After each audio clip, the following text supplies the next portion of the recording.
Et aux Éta À chaque fois que c'est préparé à l'avance, on a eu l'épreuve pour le Covid, l'épreuve pour la variole du singe.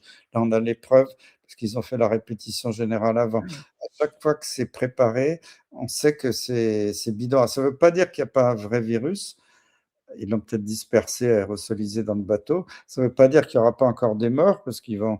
J'espère que c'est pas un virus trafiqué. On n'a voilà. pas de preuve pour l'instant. Il faut prendre un peu de recul. Si c'était le cas, bon, ça sera assez dramatique.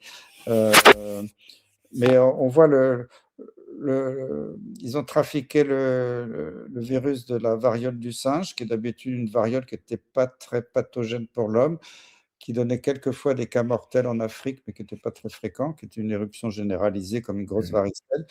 Et là, le virus du singe, modifié, parce qu'il a été modifié visiblement, ne se transmettait que par voie anale, donc n'a contaminé que les homosexuels masculins. Je pense que ce n'était pas ce qu'ils avaient prévu.